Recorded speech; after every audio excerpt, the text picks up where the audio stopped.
안녕하세요. 대한민국 디테일링의 중심 네미온입니다. 오늘 리뷰할 제품은 글로스브로 오렌지 크러쉬입니다.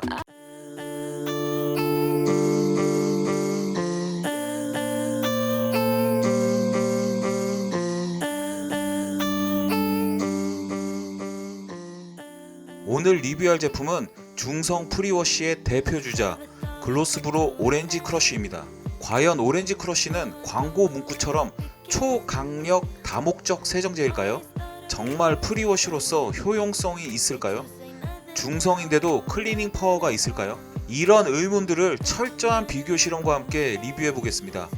해당 리뷰는 자비로 직접 구입해서 진행된 리뷰이며 오렌지 크러쉬 출시 시점부터 사용하며 느꼈던 점들을 소비자로서 객관적인 정보를 전달하기 위해 노력했습니다. 그리고 리뷰의 다른 목적이나 의도는 1도 없음을 알려드립니다. 이번 리뷰를 위해서 1리터 대용량 제품과 희석 없이 바로 사용할 수 있는 RTU 버전 두 가지를 구입했습니다. 제품 외관을 살펴보면서 개인적으로 깜짝 놀랐던 점은 침전물이 생겼다는 것입니다. 새로 구입한 제품인데요. 1리터 제품은 2020년 12월에 제조된 제품이고 RTU 버전은 2020년 11월에 제조된 제품입니다. 지금이 2021년 1월이니까 그렇게 오래되지도 않았는데 세정제에서 침전물이 눈에 띄게 보인다는 것은 소비자의 입장에서 매우 걱정스러운 부분입니다. 아무리 제품 출시 전 화학제품 안전 자가 검사를 받았다고 하지만 그런 검사는 실험실 내 조건에서 검사되는 것이며 유통 과정, 보관 과정에서 발생될 수 있는 화학적 변화를 모두 대변할 수 없습니다. 이는 분명 1개월밖에 되지 않은 제품에서 침전물이 생겼다는 것은 분명 소비자로서 건강에 유해하지 않을까 생각이 드는 불안한 요소입니다. 거기에 소비자로서 더 불안한 것은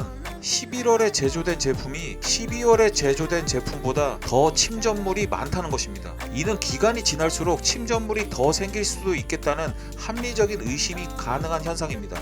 그리고 안전 문제가 나와서 한 번 더 짚어보면 안전 검사는 분명 실내용과 실외용으로 구분돼서 인증받도록 법적으로 되어 있습니다. 그런데 오렌지 크러쉬는 분명 자동차 실외용으로만 안전 검사를 받았습니다. 따라서 실내용으로 사용을 권장하거나 실내에서는 사용하면 안 되는 제품이고 실내용으로 안전이 보장되지 않은 제품입니다. 이는 분명 소비자의 건강과 안전을 기만하고 사용 범위를 늘려서 판매량을 늘리려는 과대 광고임에 틀림없습니다. 따라서 글로스브로 광고를 보고 실내에 사용한 소비자들에게 환불을 하는 것은 당연한 조치이며 이미 판매되고 있는 제품은 안전이 확보되지 않았음에 전량 환수되어야 하며 법적인 책임을 져야 된다고 생각합니다.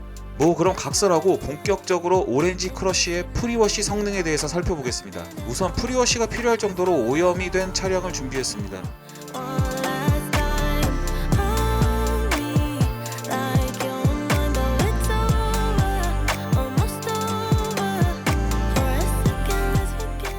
그리고 오렌지 크러쉬의 성능을 확인하기 위해 오염된 곳의 일부를 타월로 닦아보았습니다. 만약 오렌지 크러쉬의 클리닝 효과가 좋다면 타월로 닦아낸 자국이 세정 후에 보이지 않을 것입니다. 오렌지 크러쉬를 공홈에 안내되어 있는 실내용 희석비인 1:10으로 정확하게 희석해서 테스트해 보겠습니다. 분무 약 2분 넘게 방치했고 고압수로 헹궈 보았습니다.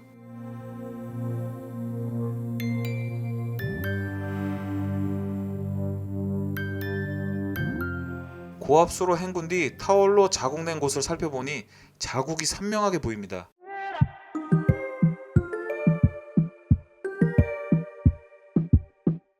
즉 오렌지 크러쉬의 세정력은 매우 미비하다는 것을 실질적으로 알 수 있었습니다. 그 옆에 타월로 한 번 더 그어보았습니다. 역시 오렌지 크러쉬를 사용하기 전과 다름없는 자국이 선명하게 보이네요. 저 같은 경우에 오랜 기간 셀프 세차와 디테일링을 즐기면서 중성 프리워시의 클리닝 파워에 대해서 의구심을 갖고 있었는데 실제로 실험을 해보니 개인적으로는 확신이 생겼습니다. 그렇다면 클리닝 파워가 좋다고 알려져 있는 알카리 프리워시는 어떨까 실험을 해보겠습니다. 여기에 추가로 버킷에 사용하는 일반적인 중성 카샴푸를 1:10으로 희석해서 분무해 보았습니다.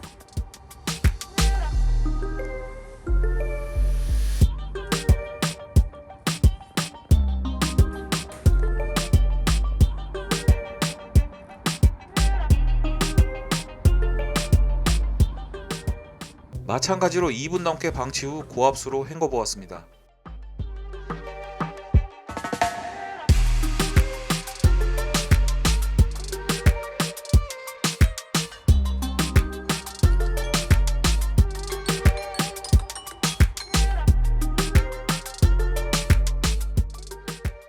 역시 실험 전에도 알고 있었듯이 알카리 프리워시는 확실한 클리닝 효과를 보여주었습니다. 중성 프리워시인 오렌지 크러쉬를 사용한 곳과 확연한 클리닝의 차이가 보입니다.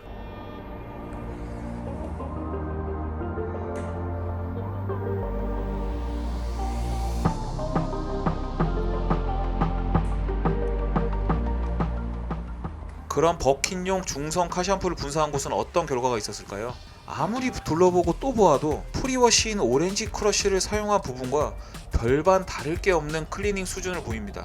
이렇게 다양한 제품을 놓고 테스트를 하고 오렌지 크러쉬를 보고 있자니 중성 프리워시의 효용성은 정말 떨어지는 것이 맞구나 라는 확신을 다시 한번 하게 되었습니다. 그럼 오렌지 크러쉬에 대한 네미온의 결론을 말씀드리겠습니다. 실험에서도 보여드렸듯이 프리워시로서의 클리닝 효과는 정말 미비했습니다. 일반 버킨용 카샴푸를 그냥 스프레이에 넣고 뿌린 것과 큰 차이점을 느끼지 못하는 수준이었습니다.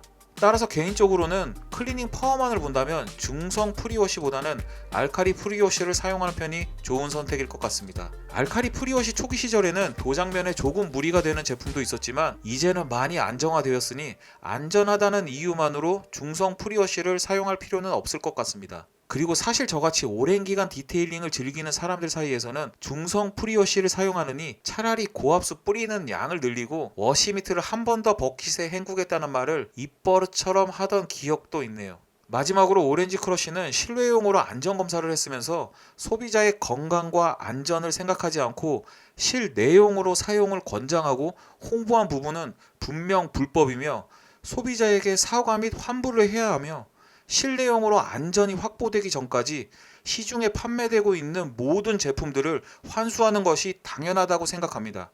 그리고 오렌지 크러쉬는 분사형 제품을 2015년에 액체형으로 안전검사를 받은 후 2018년 초까지 버젓이 스프레이형으로 홍보해서 판매를 했습니다. 따라서 스프레이 타입의 검사 조건을 교묘히 피해 나갔거나 2018년부터 성분을 변경했다는 합리적인 의심이 가능합니다.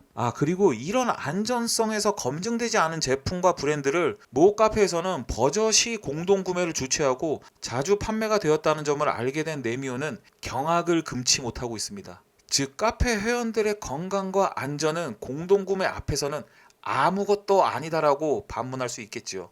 그럼 글로스브로의 현명한 대응을 소비자의 한 사람으로서 기다려봅니다.